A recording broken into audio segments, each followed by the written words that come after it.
Bom, André, vamos começar então. A ideia dessa live é tratarmos da norma 13752, que fala sobre perícias de engenharia na construção civil.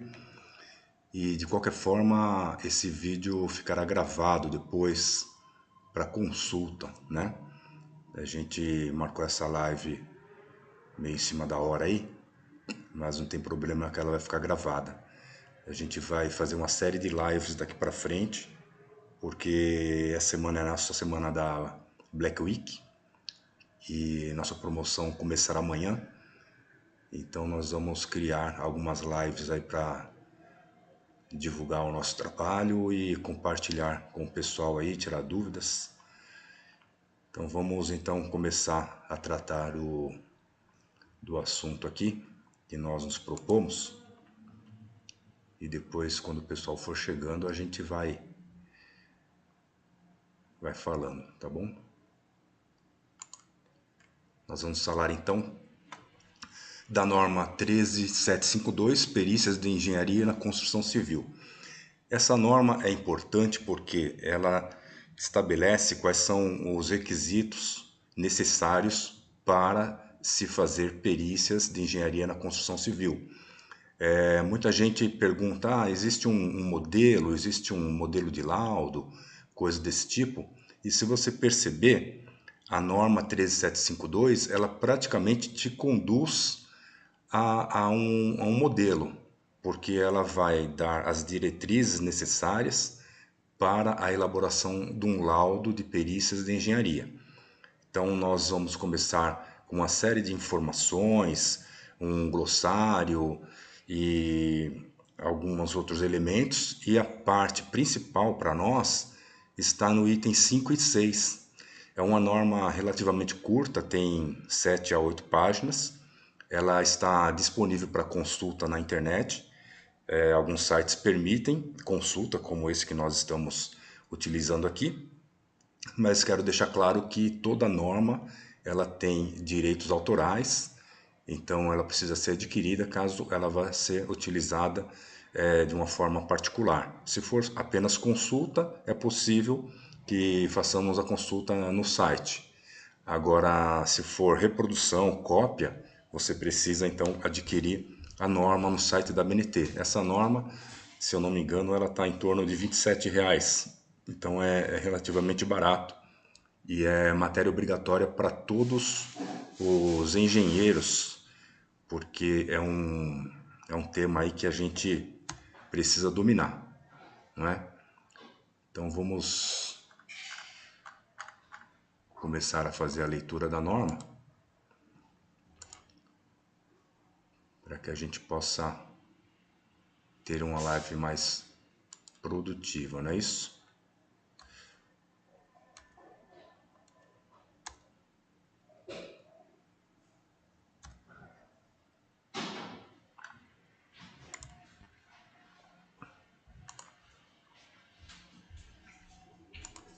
Bom, vamos lá. Nós temos aqui então a capa da norma, né? E nós vamos então começar a leitura. No sumário, nós temos qual é o objetivo da norma, os documentos complementares, definições, condições gerais, condições específicas, apresentação de laudos. Então, nesse item 5, condições específicas, que eu comentei, ó, e nesse item, apresentação de laudos, são os dois itens principais para nós. Nós vamos dar uma passada geral na norma, mas nós vamos nos ater mais para o final no item 5 e no item 6. Então, qual é o objetivo da norma? Esta norma fixa as diretrizes básicas, conceitos, critérios e procedimentos relativos às perícias de engenharia na construção civil. Foi o que eu comentei no início. Classifica o objeto quanto à natureza, institui a terminologia, as convenções e as notações. Define metodologia básica e aplicável. Estabelece os critérios a serem empregados nos trabalhos e prescreve diretrizes para a apresentação de laudos e pareceres técnicos. Então, é necessário que a gente tenha domínio desses itens para poder elaborar um laudo. Então nós temos que conhecer profundamente essa norma. Então aqui nós temos alguns comentários a respeito da norma. Essa norma é exigida em todas as manifestações, escritas e trabalhos periciais de engenharia na construção civil. Ou seja, trabalhos de engenharia, eles têm que estar pautados nessa norma. É claro que dependendo da natureza do trabalho, ele vai estar pautado a outras normas, por exemplo, de avaliações de imóveis, mas sempre nós temos uma norma associada a outra. É imprescindível que em trabalhos de engenharia nós estejamos pautados na norma 13752, ainda que o objeto de estudo seja outro objeto de estudo. É comum que a gente atue com normas em paralelo. A gente tem que procurar fazer o nosso trabalho e consultar as normas que sejam pertinentes. Nem sempre é uma única norma. Dependendo da natureza do trabalho, nós trabalhamos com várias normas em conjunto. Nós temos aqui os documentos complementares que dizem respeito à norma. Não vou me ater a isso tudo aqui porque a gente vai perder muito tempo. Depois, na consulta, vocês podem verificar esses detalhes que não são importantes para nós agora. Os trabalhos periciais de engenharia devem ser orientados e obedecer às diretrizes preconizadas pelas normas brasileiras aprovadas pela ABNT. Os procedimentos dessa norma devem ainda estar em conformidade com os seguintes documentos: Constituição Federal, Código Civil, Código Comercial, de Águas, de Defesa do Consumidor, Lei de Contravenções Penais, ou seja, a gente tem que atender, o nosso trabalho técnico tem que atender não só as normas, mas a legislação. Não é apenas atender a norma técnica da ABNT, mas em paralelo a gente tem que atender as legislações, o Código de Processo Civil, códigos municipais, o que for. Nós temos que trabalhar com esse conjunto. Toda a legislação federal, estadual e municipal aplicável ao objeto da perícia. Definições. Para os efeitos dessa norma, são adotadas as definições 3.1 a 377, bem como aquelas aplicáveis a determinadas perícias de engenharia, constantes nas normas brasileiras, quanto o texto não conflitar com a presente norma. Então, nós temos aqui, pessoal, muita teoria que eu não gostaria de ficar discorrendo a respeito dessa teoria toda aqui, porque vai se tornar a live muito cansativa e isso aqui é melhor deixarmos para consulta, né? Nós temos aqui um glossário em ordem alfabética que tem o significado de cada termo.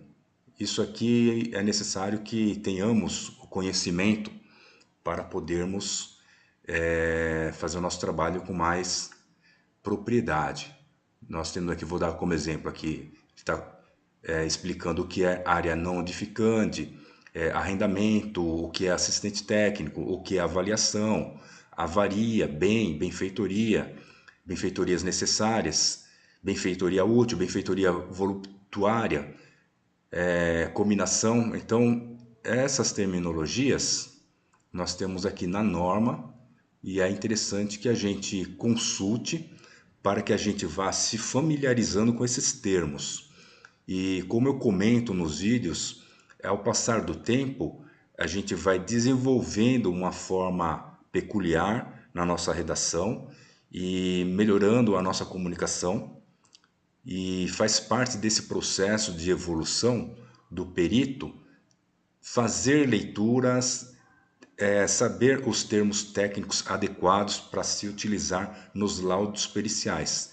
Lembrando que o laudo pericial, ele é o objeto final do trabalho do perito, né? Ele é o produto final do nosso trabalho. Boa noite, Jamile. O pessoal está chegando aí. Vamos dar prosseguimento, Jamile? Depois, só para você saber, a gente vai deixar essa live gravada, tá? Eu sei que você perdeu o início aí. E a gente vai divulgar depois direitinho no nosso canal, tá? Então, como estava falando, aqui temos aqui as terminologias. São muitas, né? Você vê que a norma tem 8 folhas e nós estamos aqui já na folha 4 Até agora nós temos uma infinidade de terminologias aqui que, embora sejam importantes para que tenhamos conhecimento, não é o objeto principal da nossa live. Como eu comentei, o principal da nossa live está no item 5 e 6, é o que é mais interessante para nós. Nós estamos aqui ó, na folha 5 já, e nós temos aqui terminologias, né? O que é posse, prescrição, propriedade, reivindicação, vícios, vícios rebiditórios, vistoria, renda, reivindicação. Então nós temos aqui todas essas terminologias necessárias para que a gente consiga fazer um trabalho técnico e com uma boa descrição. Vamos ao item 4 já diretamente, que vamos pular o item 3 e o item 4. Condições gerais, classificação do objeto quanto à natureza. Então, nós temos que classificar, nós estamos, é claro, falando numa norma específica de engenharia na construção civil, e o objeto, quais são os objetos aqui que nós estamos abordando? Imóveis ou terrenos. Imóveis podem ser imóveis residenciais, comerciais, institucionais. Dentro dessas divisões que nós temos, desses tipos de imóveis, nós temos também diversos padrões construtivos, padrões de acabamento. Então, isso aí é necessário que a gente se familiarize também com a característica de cada imóvel. Por exemplo, se você vai fazer uma avaliação de imóvel, você tem que ter em mente qual é a característica daquele imóvel. É um imóvel comercial? Dentro dos imóveis comerciais, nós temos várias divisões. Nós temos salões, salas, temos galpões, lojas, shopping center. Então, é necessário que você consiga classificar o imóvel quanto às características, padrão construtivo e também estado de conservação, principalmente se for uma avaliação de imóvel, porque nós precisamos fazer cálculos de depreciação. Então, é necessário que você consiga identificar as características do imóvel. Quando se trata de terreno, podem ser glebas, de uso especial, lotes ou outros. Benfeitorias podem ser residenciais, comerciais, industriais, especiais, mistas e outras. Terrenos com benfeitorias, máquinas e equipamentos, instalações, frutos. Os frutos podem ser aluguéis, arrendamentos, explorações ou outros. Quando se fala de direitos, nós temos servidões, direitos relacionados a edificações. Nós temos servidões, usufruto, concessões, comodatos, direitos hereditários, direitos processórios e outros. Quanto à espécie de perícias, nós temos arbitramentos, avaliações, exames, vistorias e outras. Tipos de ocorrências que envolvem ou podem envolver perícias. Podem ser ações judiciais, ações administrativas e extrajudiciais. Isso aqui nós estamos bem familiarizados, que falamos bastante no canal, principalmente sobre ações judiciais e ações extrajudiciais. Então, isso aqui já começa a ser familiar para nós que estamos aí acompanhando o canal. Maria das Dores, de Teresina, Piauí. Seja bem-vinda, Maria das Dores. Que bom que o nosso canal está atingindo aí bastante gente, né? Lembrando, pessoal, que o nosso canal está beirando os 10 mil inscritos aí. Então, por favor, compartilhem com os colegas que têm interesse nessa área, para que a gente possa atingir logo os 10 mil inscritos em breve.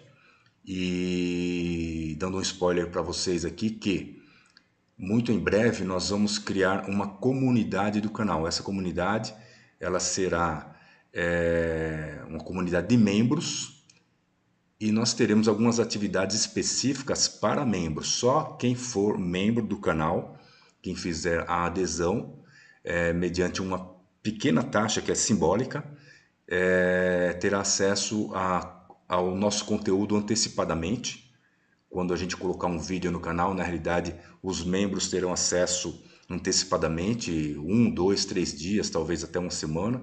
Alguns conteúdos serão de uso exclusivo dos membros e algumas lives serão somente para membros. Não serão abertas como está sendo a live de hoje.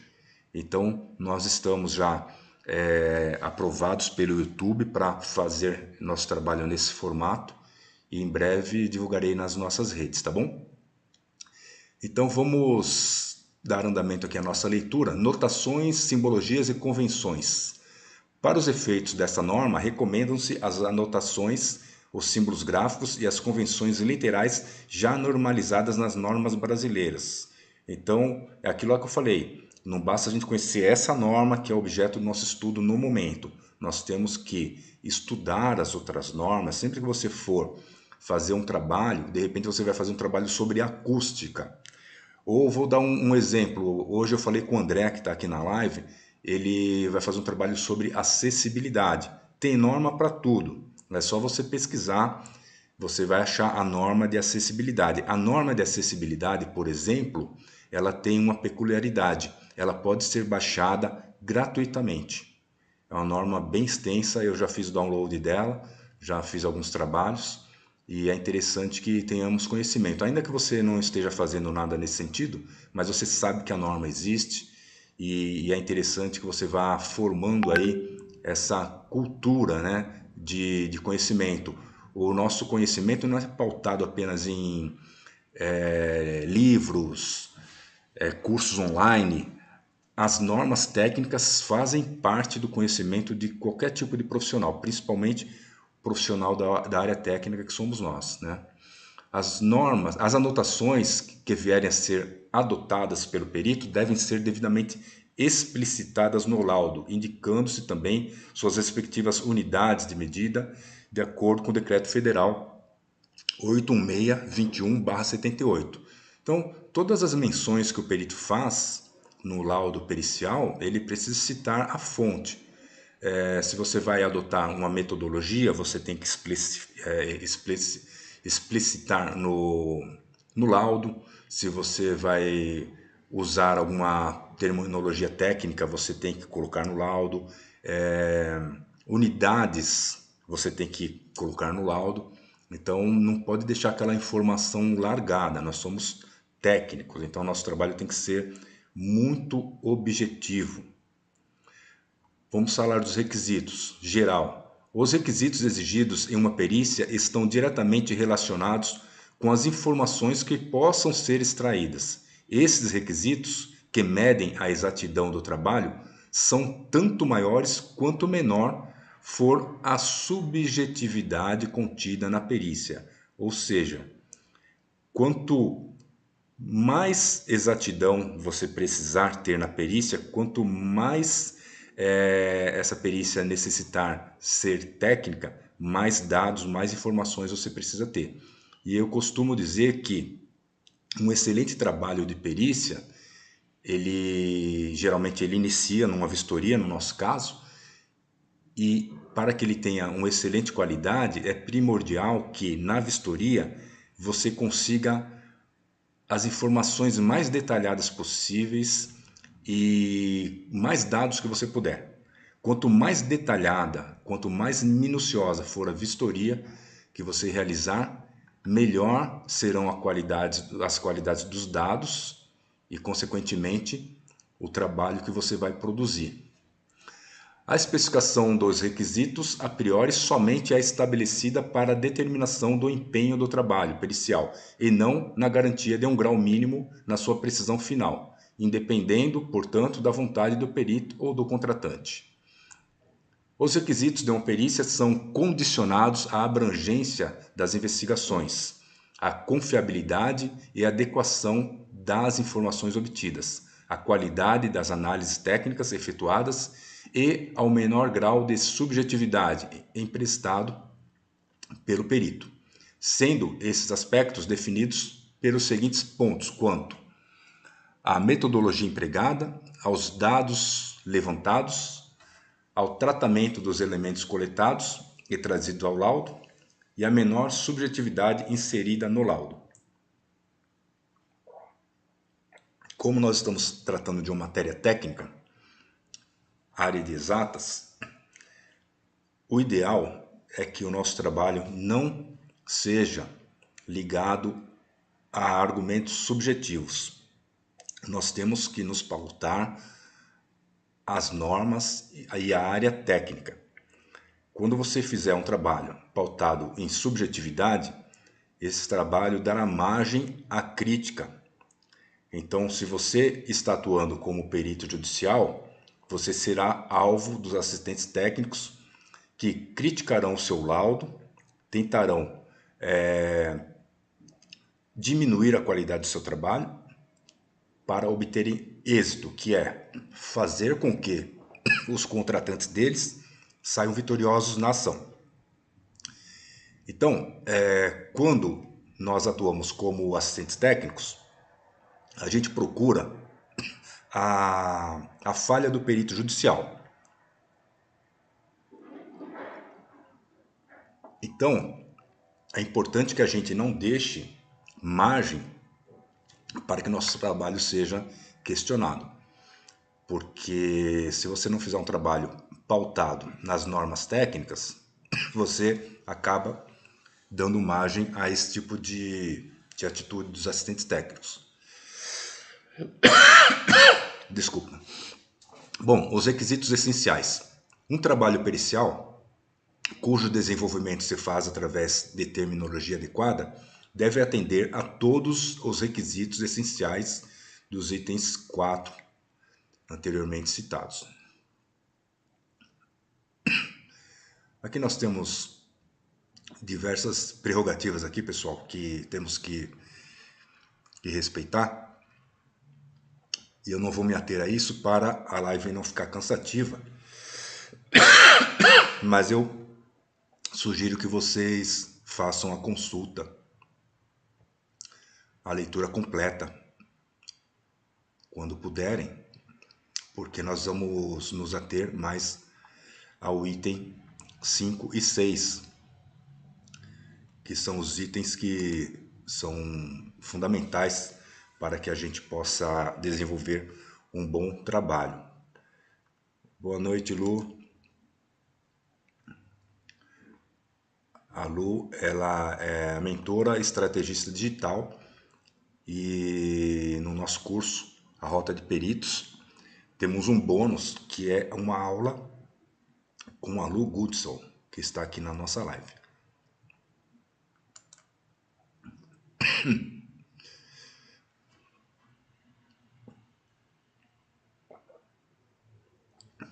Bom, vamos então ao objetivo principal da nossa live, que é falar sobre as condições específicas, as atividades básicas na elaboração do nosso laudo, né? Então, quando o pessoal fala sobre modelo de laudo ou um roteiro de como executar o laudo, praticamente esse item 5 e o item 6, eles direcionam o perito para o que é necessário nesse sentido.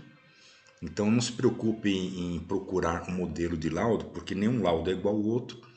Alguns laudos você vai precisar abrir mais, colocar mais itens, mais descrições, dependendo do tema. Até mesmo laudos com a mesma natureza, eles têm um roteiro diferente. Porque ele tem a mesma natureza, mas são cenários diferentes, são situações diferentes. Então não existe assim um modelo padrão. Pode existir um modelo de referência, mas aquilo lá não se aplica a todas essas situações. Agora, se você entender os requisitos colocados nessa norma, 13752, perícias de engenharia na construção civil, você vai fazer qualquer laudo na sua área, porque nós temos aqui as premissas básicas. E normalmente, quando eu pego algum laudo para analisar de outros peritos, quando eu estou atuando como assistente técnico, eu percebo que alguns peritos seguem a risca, outros não seguem a risca. Quando você percebe que o perito não segue essas premissas colocadas na norma, você percebe que é um profissional que é inexperiente. porque ele desconhece que existem itens básicos em todos os laudos periciais. Então vamos falar um pouquinho sobre isso. Item 5, condições específicas. Atividades básicas. Correspondem às seguintes etapas, as atividades básicas. A vistoria ou exame do objeto da perícia, diagnóstico dos itens objeto da perícia, coleta de informações, escolha e justificativa dos métodos e critérios periciais, análise das ocorrências e elementos periciais, soluções propostas quanto a possíveis necessidades, considerações finais e conclusões. Então, se vocês pararem para pensar, esses itens A a G praticamente direcionam o nosso trabalho quanto à elaboração do laudo. Você verifica, aqui nós temos aqui, ó, logo no item A, vistoria. Qual que é um dos principais itens logo no início do nosso laudo? É o detalhamento da vistoria. Ah, Roberto, como que eu faço a descrição da vistoria? Isso aí já é um outro assunto, porque nós teríamos que nos aprofundar nessa descrição. Mas na vistoria você vai citar, é básico citar a data, o horário da vistoria, quem se fez presente na vistoria, o que você realizou na vistoria, medições, registro fotográfico, levantamentos de dados. Então esse item vistoria, ele faz parte logo no início do laudo pericial. Anteriormente a esse item, nós colocamos o objeto do laudo. Qual o objetivo do laudo? Ah, é um laudo de avaliação de imóveis? Então você vai colocar o presente laudo tem como objetivo a avaliação do imóvel, você vai colocar lá qual é o imóvel, o endereço do imóvel, matrícula dele, né? Você vai colocar no objetivo, como o próprio nome fala, né? O porquê daquele trabalho. Então o objetivo vai dizer o porquê daquele trabalho que você está fazendo. Na sequência, quando a gente trata de assuntos relacionados à engenharia, por exemplo, você vai fazer uma avaliação de imóveis. Você tem que fazer a descrição macro daquela localidade onde se encontra o imóvel. Nessa descrição macro, você vai colocar que é um bairro comercial, com todas as benfeitorias públicas, iluminação pública, pavimentação, transporte público, segurança e polos valorizantes, por exemplo, museu, escolas, shopping centers. Então você vai ter que fazer essa descrição macro, de preferência colocar também ali uma imagem aérea. Hoje em dia nós temos essa facilidade de conseguir imagem aérea no Google Maps, e você vai ali naquela imagem aérea ilustrar a região em que você está fazendo a sua perícia. Na sequência, você vai ter a descrição do imóvel propriamente dito. Então, você vai dizer que tipo de edificação que é. Trata-se de uma edificação de uso comercial ou uma loja.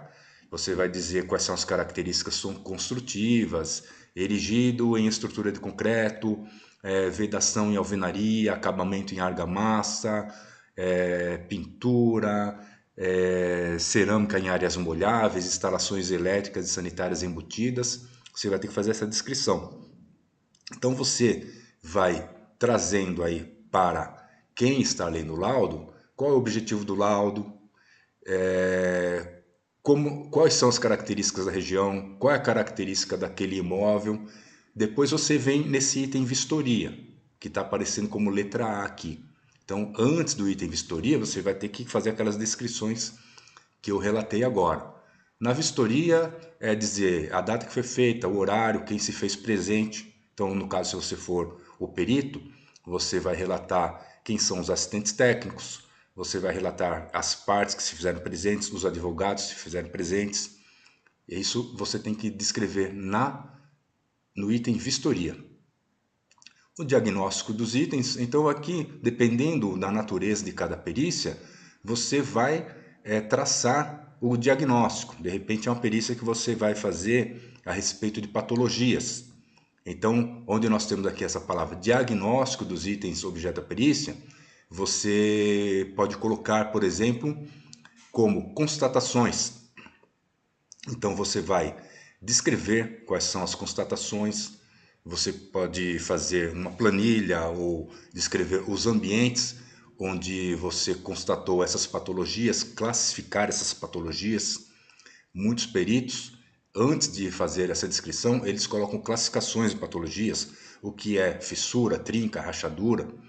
Então, dependendo da forma como você trabalha, você pode tornar um trabalho técnico, mas colocar informações adicionais, porque você intuitivamente sabe o que é uma trinca, uma rachadura, uma fissura, mas quem está lendo esse trabalho, que não necessariamente é um engenheiro, pode ser um advogado, pode ser qualquer tipo de profissional ou juiz, eles não têm essa familiaridade. Então você pode incrementar o, o seu trabalho com essas informações.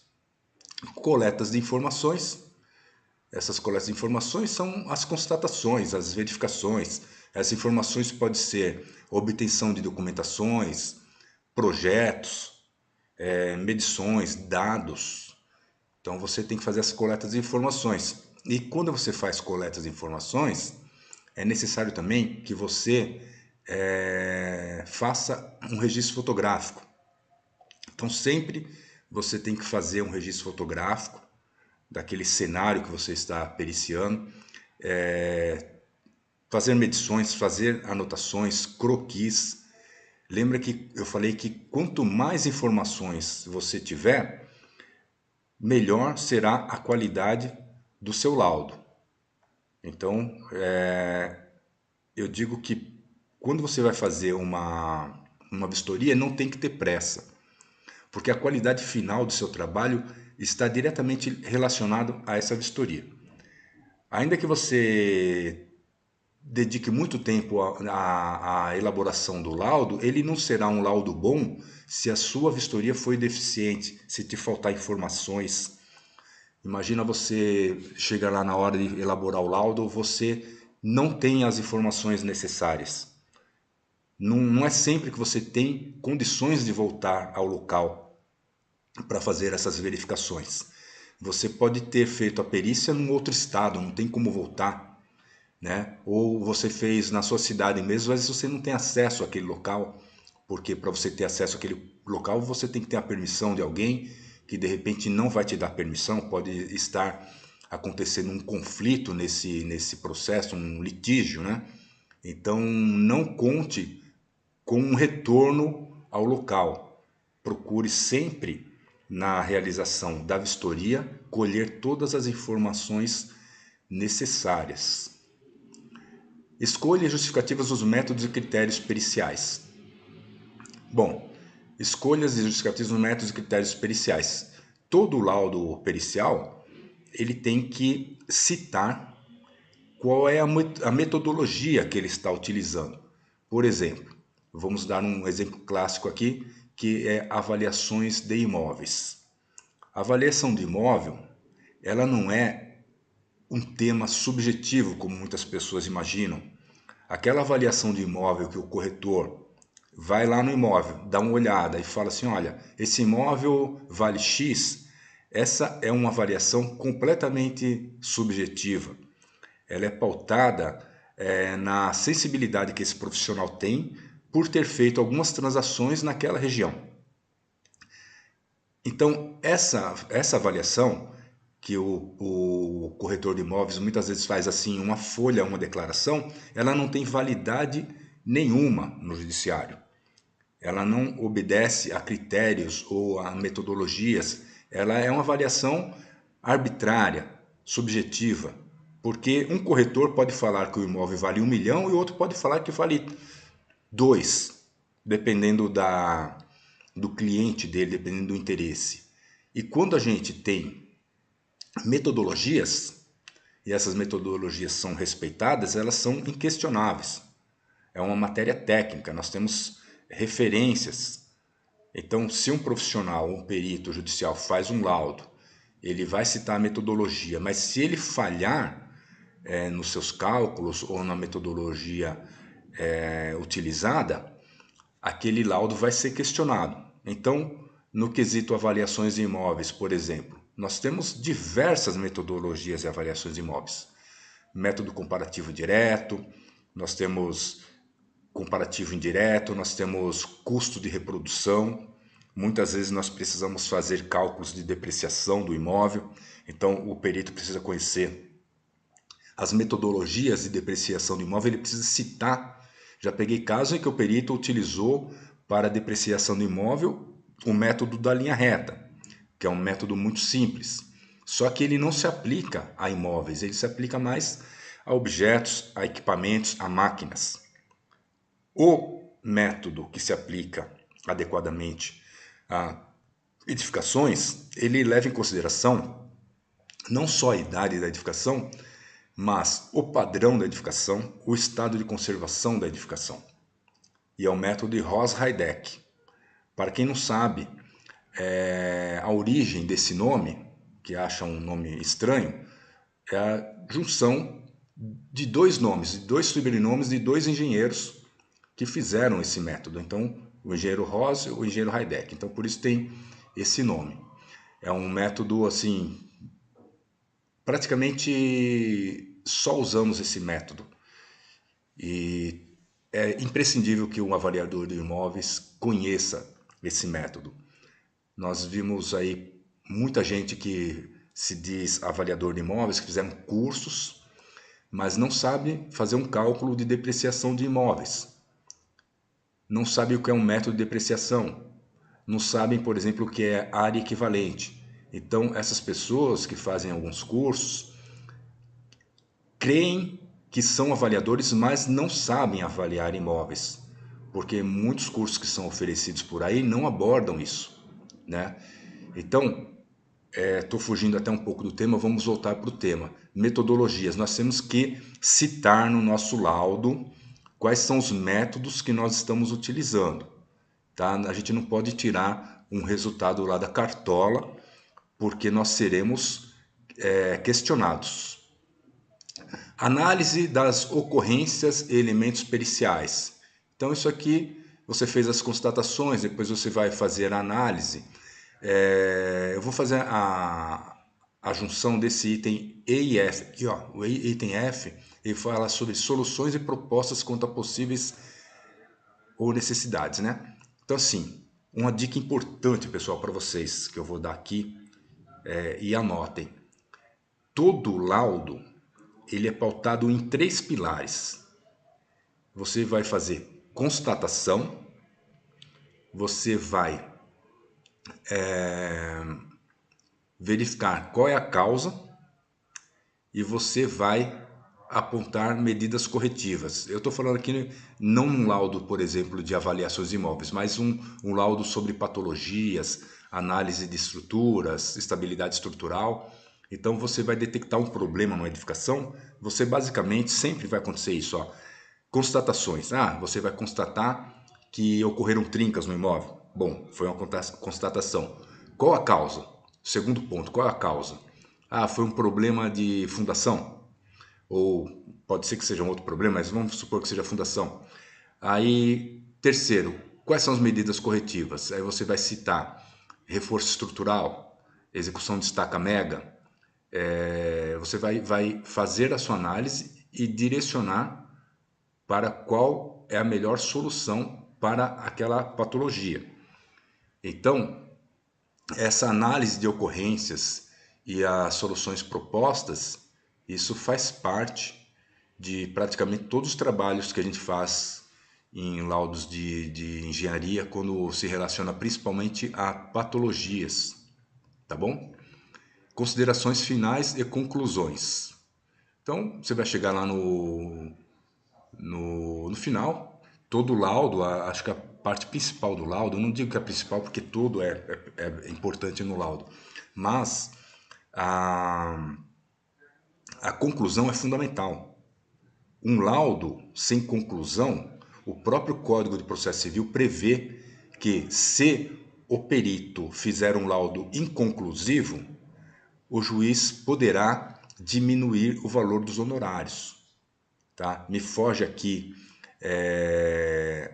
qual é o artigo que fala isso, mas se vocês sabem que na nossa função de peritos judiciais a gente tem que, que conhecer os artigos 400, não me lembro agora, 420 ao 480, se eu não me engano. Depois eu vou passar para vocês esses dados. Nós temos esses artigos que estão aí mais ou menos nesse intervalo, eles falam sobre as perícias de engenharia. Então, depois, se vocês acharem o numeral correto, vocês podem deixar no comentário aí, tá? Mas existe ali 20 artigos, se eu não me engano, que falam a respeito dos requisitos das perícias de engenharia.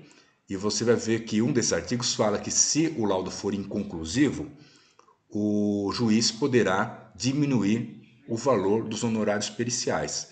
Então é importante que você faça uma conclusão bem fundamentada.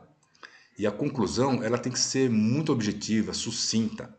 Não precisa ficar ali inventando coisa na conclusão. Ela tem que ser objetiva. E muitas vezes o juiz vai direto na conclusão. Ele não vai ler o laudo, aquele laudo extenso. É claro que o seu laudo tem que estar completo, porque os assistentes técnicos eventualmente farão críticas ao seu laudo, então ele não pode ser deficiente. Mas muito provavelmente o juiz ele vai direto nas conclusões. Então é importante que você tenha aí essas considerações finais, que são uma prévia, né? Informações que você vai dar antes da sua conclusão, e depois a sua conclusão bem fundamentada, para que o juiz possa entender com clareza e ele possa proferir a sentença, tá certo? Vamos falar sobre vistorias. Deixa eu ver como está aqui o nosso chat. O pessoal tá por aí? Bom, vamos aqui então prosseguir com o item 5.2, vistoria. A vistoria deve proporcionar elementos para o prescrito, item 5.21 a 5.27. Caracterização da região. Vocês viram que eu até me antecipei quando eu falei aqui dessas atividades básicas, né? Elas estão na realidade aqui descritas no item 5.21. Aqui nós começamos a ter a descrição mais detalhada do que eu havia dito anteriormente. Isso é muito bom, porque apesar de eu já ter citado, vocês vão poder ler isso aqui novamente quando consultarem a norma e vão perceber que aqui está tudo mastigado, tá? Então é muito importante que vocês tenham essa norma para consulta. Caracterização da região. Bom, vai começar a fazer o laudo lá. Caracterização da região. Como eu falei, né? A caracterização da região compreende caracterização física, relevo, solo, subsolo, ocupação, meio ambiente e outros. Melhoramentos públicos, vias de acesso, urbanização e infraestrutura urbana. C. Equipamentos e serviços comunitários, transporte coletivo, rede bancária, comunicações, correios, coleta de lixo, comércio, combate a incêndio, segurança, saúde, ensino e cultura, lazer, recreação e outros. Item D. Potencial de aproveitamento, parcelamento e uso do solo, restrições físicas, legais e socioeconômicas de uso e outros. Então, esse item caracterização da região é o item relacionado ao que eu falei que seria uma descrição da região macro. Então aqui nós temos aqui a descrição da região, que tem que conter essas premissas aqui que estão descritas. Na sequência, nós vamos focar no nosso objeto, e o nosso objeto então é a edificação. Então aí tem uma outra descrição, olha. Caracterização do imóvel e seus elementos. O imóvel, nós precisamos caracterizar a localização e identificação do bairro, logradouro, números, acessos e elementos de cadastros legais e fiscais. Equipamento urbano, serviços e melhoramentos públicos. Ocupação, utilização legal e real, prevista, atual, adequada à região. Então, nós temos aqui tudo bonitinho descrito no item 5.2.2.1, descrições do imóvel. Se for um terreno, nós temos aqui a caracterização do terreno, compreende perímetro, relevo, forma geométrica, características do solo e subsolo, dimensões e áreas confrontantes. Então você, quando vai fazer, por exemplo, a descrição do terreno, você tem que citar que o terreno faz divisa, junto à divisa lateral esquerda nós temos tal imóvel, junto à divisa de fundo nós temos, por exemplo, um terreno vago, junto à divisa lateral direita nós temos uma edificação institucional, por exemplo. Então, quando a gente vai descrever o imóvel, é importante que a gente faça a descrição também do que nós temos nas suas divisas. Aqui, no item 5.2.2.3, nós falamos sobre benfeitorias, que o próprio nome já intuitivamente nos remete ao que seria, mas aqui nós temos a descrição, não vou ler para não ficar cansativo, né, o que seriam benfeitorias. Constatação de danos, se é um laudo que você vai falar sobre, sobre patologias, então aqui, o que nós temos que ter nesse laudo? Constatação de danos, que foi um daqueles itens que eu comentei com vocês anteriormente, se vocês se lembram que eu falei sobre constatações, identificação das causas e sugestões de medidas corretivas, né? Então está aqui, ó, constatação de danos, caso seja pertinente ao assunto que você está tratando, entendeu? Se for uma avaliação de imóveis, você não vai falar desse assunto, mas sendo um laudo de estabilidade estrutural, um laudo de patologias, você vai falar sobre constatação de danos, que você tem que caracterizar, classificar, quantificar a extensão dos danos observados, as próprias dimensões dos danos, define a natureza das avarias, qualquer que seja a nomenclatura, fissura, trinca, rachadura, brecha, fenda, etc. Condições de estabilidade do prédio, se é um laudo de estabilidade estrutural. Qualquer anormalidade deve ser assinalada e adequadamente fundamentada. Então nós temos aí um problema estrutural, você vai ter que descrever qual é o problema. Primeiro, identificar qual é o problema, descrever tecnicamente qual que é esse problema. Aqui, ó, registro fotográfico, que é imprescindível em todos os tipos de laudo. Fotografias. Documentar a vistoria com fotografias esclarecedoras em tamanho adequado, gerais ou detalhadas. É importante você tirar a fotografia. Hoje em dia nós não precisamos utilizar uma máquina fotográfica. Há pouco tempo nós utilizávamos máquinas fotográficas, gastávamos um valor exorbitante com máquinas fotográficas. Só que hoje nós temos os celulares que têm a qualidade de imagem melhor do que muitas máquinas semiprofissionais que existiam. E é um equipamento portátil que todos nós temos. Então, quando você vai fazer uma perícia, não se acanhe em tirar fotos com o seu celular, porque isso aí é comum. Hoje em dia as pessoas estão utilizando o celular. Se você tiver uma máquina, de repente para poder puxar no zoom uma imagem que está muito longe, alguma coisa assim, mas hoje o celular tem esse recurso também. Então você pode tirar tranquilamente as fotos com seu celular. Não esqueça de, sempre que possível, já baixar essas fotos, porque se você perder o seu celular, você perde as fotos. E nem sempre é possível você voltar ao local para tirar novas fotos. Até mesmo porque as perícias, depois que elas são realizadas, muitas vezes, por exemplo, se é uma perícia de produção antecipada de provas, depois que você fez a vistoria, a pessoa pode descaracterizar o local. A pessoa pode mexer naquele cenário. Então, muitas vezes, ainda que você pudesse voltar ao local, aquelas fotos já não seriam as mesmas. Então, é importante você tirar as fotos, caso você utilize seu celular, mas, assim que possível, baixar essas fotos para o seu computador, para que você tenha um backup, para que você não perca essas fotos. Outra informação, plantas do prédio. Você vai fazer essa perícia, você pode necessitar de repente de plantas e projetos.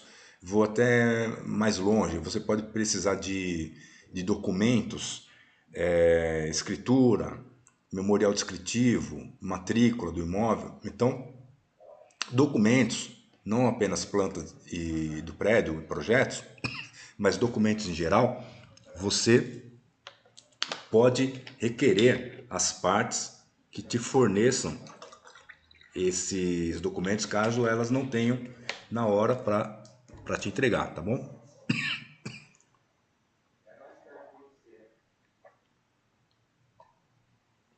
Lembrando, pessoal, que é permitido, sim, que o perito solicite documentos às partes na hora da perícia, tá? É permitido, sim. É permitido que até o momento da realização da perícia as partes apresentem quesitos suplementares, caso elas não tenham apresentado nos autos. Caso não tenham apresentado, elas irão te entregar os quesitos. Caso elas já tenham apresentado, vão apresentar outros, a gente denomina isso de quesitos suplementares. Então, é possível que isso aconteça e você pode também pedir na perícia, eventualmente, projetos, o documento que você necessitar. Você poderia pedir nos autos, mas você tem essa prerrogativa de pedir na hora da perícia, não que eles vão te entregar na hora, só se estiverem disponíveis. Não estão disponíveis, você pode falar para a parte, você tem tal projeto, você tem tal documento, tal planilha, tal? Tenho. Então me manda, por favor. Você vai passar um e-mail ou o seu WhatsApp, o que for, e a parte vai te passar. Então, isso é um procedimento usual. Não é errado fazer isso. Inclusive, eu até recomendo que isso seja feito dessa forma para celeridade. Porque se você for fazer essas solicitações através dos autos, vai levar mais tempo ainda. Então você tem essa liberdade, até mesmo depois da realização da perícia, de repente de ligar para uma parte ou para outra. Recomendo que ligue para o assistente técnico, né? Troquem contatos e aí vocês podem interagir. Isso não é prejudicial, essa solicitação de documentações. É claro que você não vai ficar batendo papo com os assistentes técnicos, né? Você tem que manter uma postura, você tem que ser imparcial, não pode ficar dando abertura. Mas esses contatos com o objetivo de auxiliar, de obter documentos e tudo, isso é normal, pode fazer tranquilamente. Subsídios esclarecedores. Documentos adicionais podem ser anexados sempre que a natureza da perícia assim exigir, tais como gráficos de avarias progressivas, resultados de sondagem de terreno. Vamos ver o que mais tem aqui. Gráficos de recalques, cópias, escritura e outros. Ou seja, a gente vai utilizar todas as informações necessárias e as informações documentais também. Porque às vezes é necessário, você está fazendo ali um laudo, você está falando de um recalque, uma movimentação estrutural, você solicitou o perfil de sondagem, de repente ali você acha nesse perfil de sondagem algum tipo de falha, então você pode anexar o perfil de sondagem ou reproduzir parcialmente uma figura, uma fotografia daquele perfil de sondagem para você poder ilustrar melhor a condição. Todo recurso que a gente utilizar no laudo pericial, recurso visual, gráfico, o que for, isso aí ajuda muito. Muitas vezes o entendimento técnico ele vai ser reforçado através das imagens, né? Como o pessoal fala assim, uma imagem vale mais que 1000 palavras. E o recurso visual, ele muitas vezes ele traz aí uma vantagem que é um entendimento intuitivo. Então, às vezes a pessoa nem entende muito aquele assunto, mas você coloca uma imagem e explica ou coloca ali uma seta naquela imagem, você delimita, você joga uma cor ali, a pessoa vai bater o olho e vai entender a informação que você queria passar. Então, recursos visuais, eles podem ser utilizados. Inclusive, cada vez mais o judiciário está estimulando esse tipo de artifício, digamos assim, na elaboração das peças, não só nos laudos periciais, mas até nas peças elaboradas por advogados. Bom, vamos falar do exame. Aplicam-se todas as condições constantes em 5.2, considerando-se as peculiaridades de uma perícia a ser realizada em coisas móveis ou semoventes. 5.4. Avaliação ou arbitramento. As condições específicas da perícia a serem adotadas quando o objetivo é a determinação do valor encontram-se explícitas nas normas brasileiras específicas aplicadas à espécie. Bom, chegamos aqui onde nós queríamos, né, que é a apresentação dos laudos. Talvez seja um dos itens mais interessantes nessa norma. A gente já está se aproximando aqui do final da nossa leitura, né? E vamos, antes de partir para o item 6, aí vamos ver aqui o nosso chat. O André está comentando aqui. Já pedi os projetos hidrossanitários, eu os coloquei no corpo do laudo para analisar a origem de um possível vazamento. É isso aí, André, fez certinho. A gente precisa, sim, ter essa documentação, né? A gente precisa ter documentações, além das constatações e o registro de provas que nós fizemos, mas nós precisamos fazer anexar esses documentos, porque isso aí nós vamos fundamentar as nossas descrições e as nossas conclusões em cima das informações desses documentos.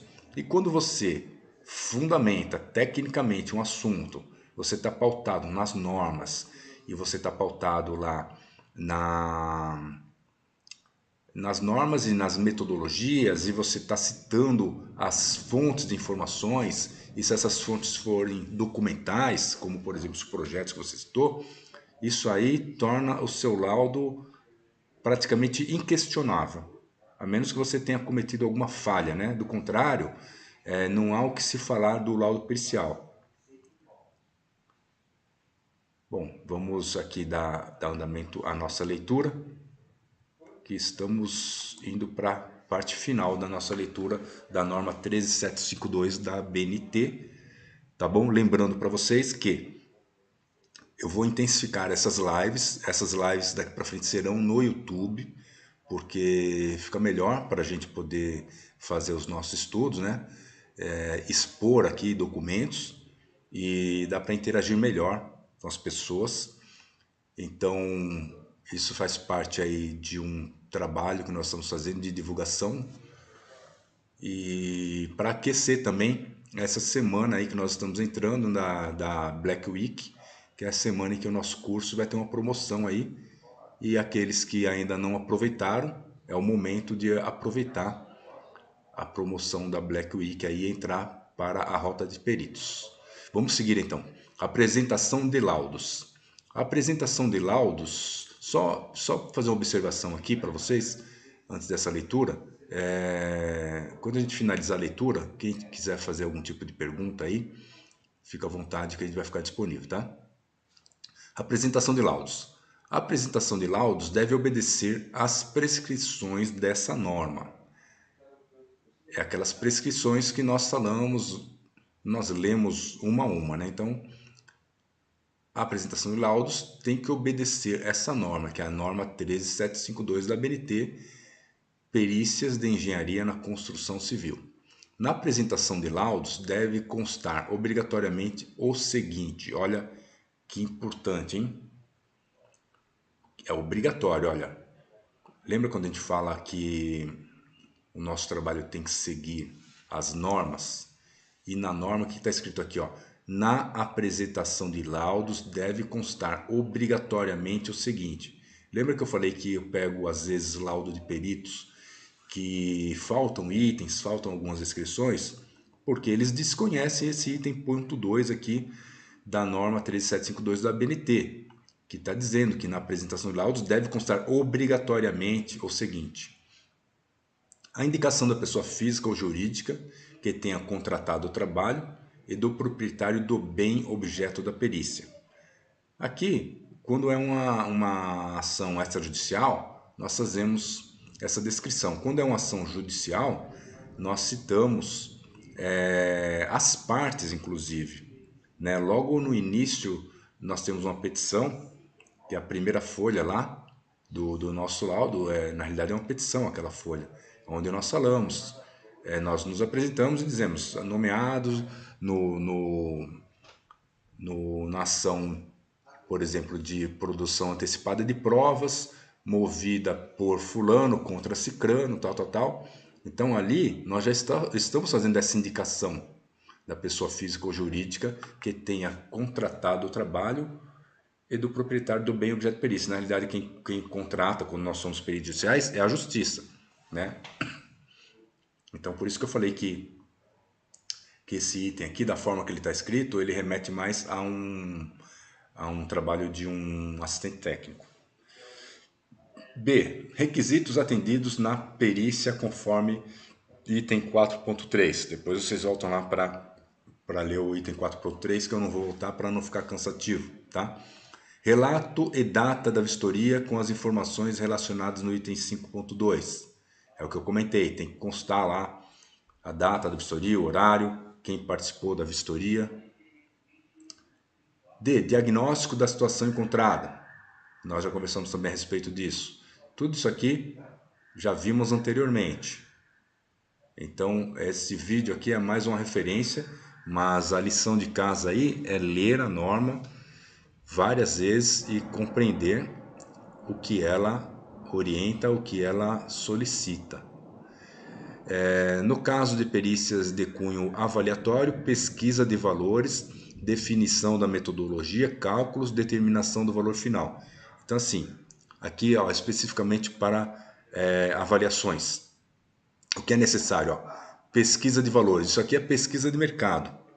Então, o André, que está acostumado a fazer avaliações de imóveis, aí ele sabe que no método comparativo direto você precisa ter um universo de elementos pesquisados, você vai ter um número de elementos pesquisados, depois você vai citar que você está utilizando, por exemplo, um método comparativo direto, e você vai transcorrer aquele método lá, fazer os cálculos, de repente você vai utilizar ali uma referência estatística, e você vai achar o valor, depois de aplicado todo o saneamento, fazer a média saneada, lá você vai achar um valor unitário do metro quadrado, por exemplo, da construção ou de aluguel, e vai determinar o valor final. Dependendo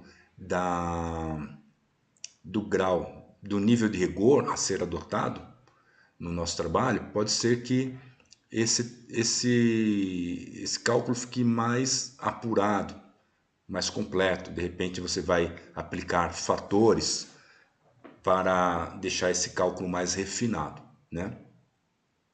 Mas não dá para a gente se aprofundar nessa questão aqui, porque não é um vídeo sobre avaliações de imóveis. Depois a gente vai se aprofundar nesse quesito num outro momento. Memórias e cálculos, resultados de ensaios e outras informações relativas à sequência utilizada no trabalho pericial. Então, se você precisar fazer, por exemplo, um ensaio laboratorial, você precisar fazer algum outro tipo de avaliação auxiliar, depois você precisa juntar no seu laudo esses elementos, né? Ou se de repente você fez cálculos, de repente é um cálculo simples, você vai fazer, eu costumo, mesmo que o cálculo seja simples, colocar no laudo a descrição desse cálculo de uma maneira pedagógica mesmo, sabe?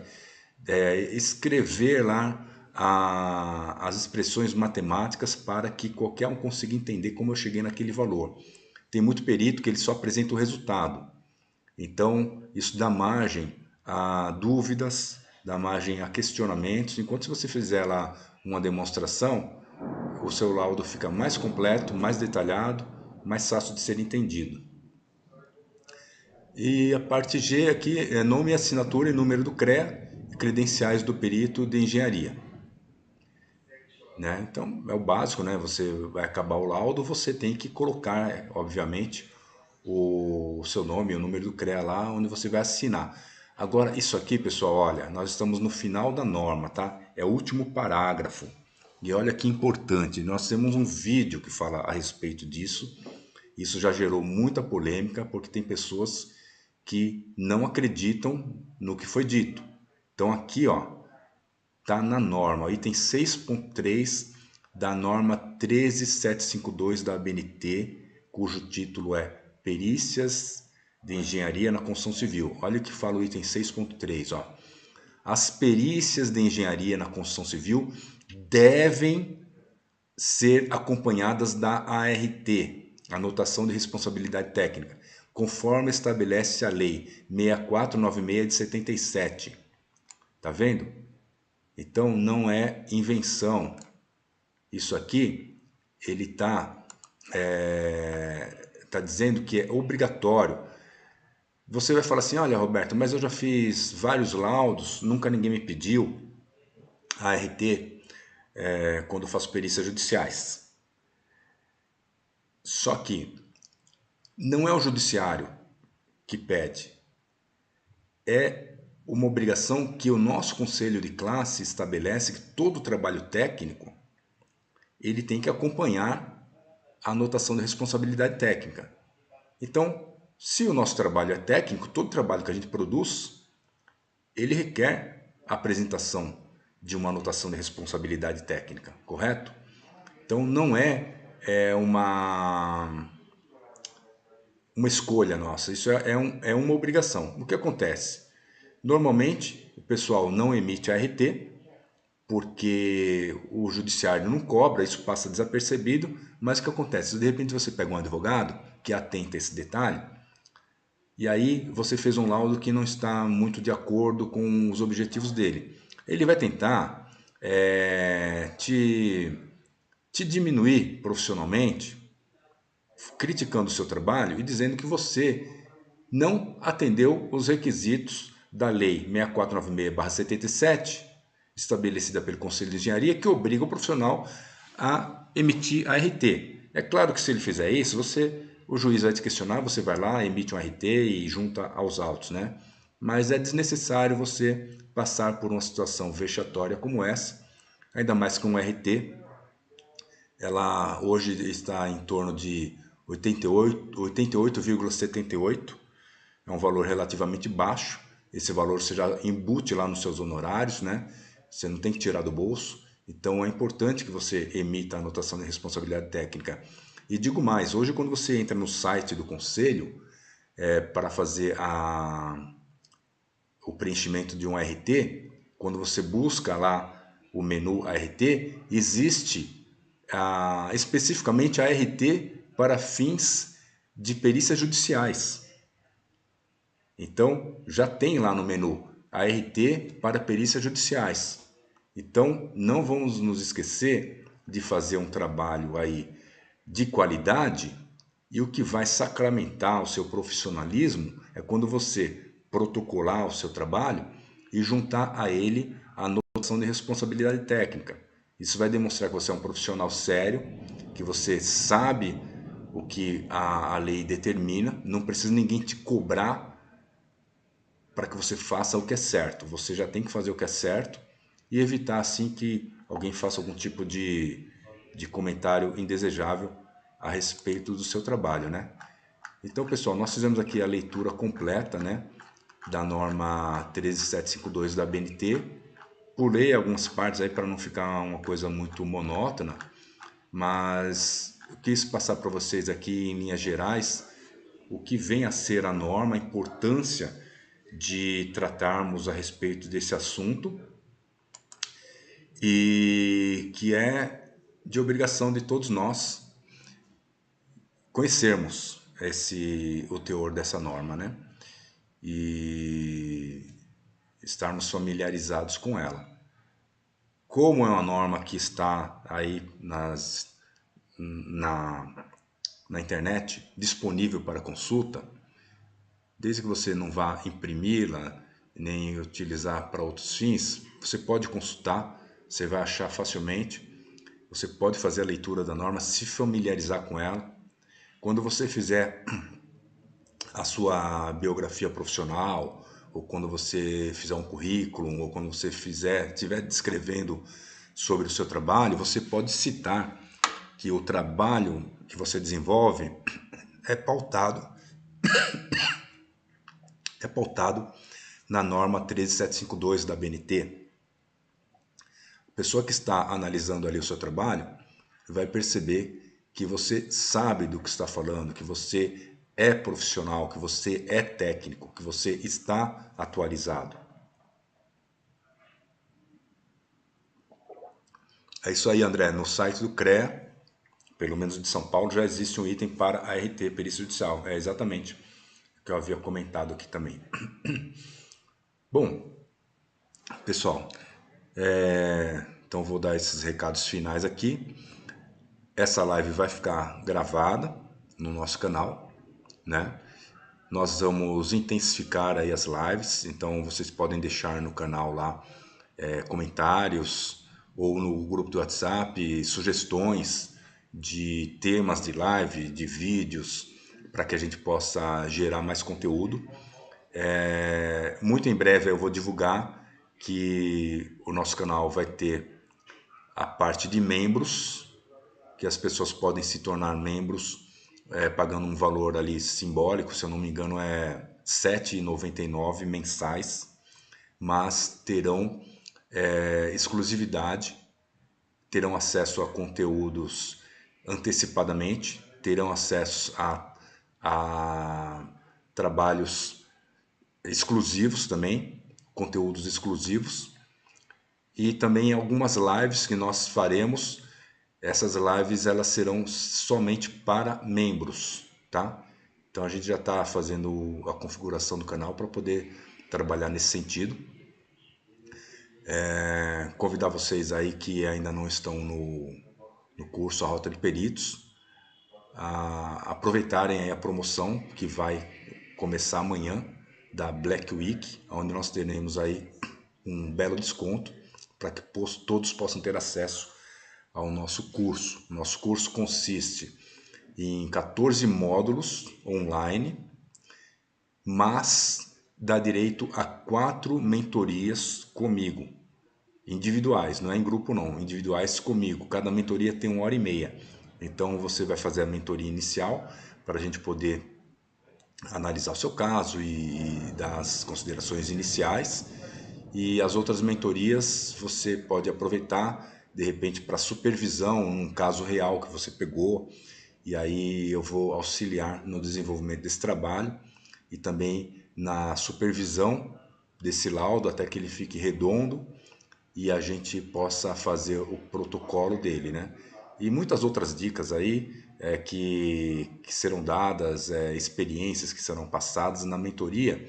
A gente se estende um pouco mais porque a gente acaba compartilhando conhecimentos e experiências práticas. E nem sempre isso está ali dentro do curso. Isso vai acabar aparecendo conforme a necessidade, conforme o diálogo que a gente vai desenvolvendo. Eu vou passando alguma experiência que eu tenha tido naquele trabalho, entendeu? Mas é isso aí. Estou muito feliz aí que conseguimos fazer então finalmente a nossa live aqui no YouTube. E essa é a primeira de muitas aí. Agradeço a quem permaneceu até o final, tá? E vamos nos falando aí. Deixem depois os comentários lá no grupo se vocês gostaram. E vamos fazer aquele grupo lá se movimentar, tá bom? Gostaria de pedir para vocês também, se vocês tiverem colegas que gostam do tema, que compartilhem os nossos vídeos para que a gente possa incrementar aí o nosso canal, fazer o nosso canal crescer, né? E também trazer mais gente aí para a Rota de Peritos aí. Isso aí vocês estarão me ajudando bastante se compartilharem aí as nossas divulgações, tá bom, pessoal? Então eu vou deixar aqui meu boa noite com vocês aí. Se alguém quiser ainda tirar alguma dúvida, fazer algum comentário antes que eu encerre, fico aqui à disposição. Do contrário, a gente se fala depois lá no grupo, tá certo? É isso aí então. Então, vamos encerrando por aqui e até breve. Obrigado pela participação de todos.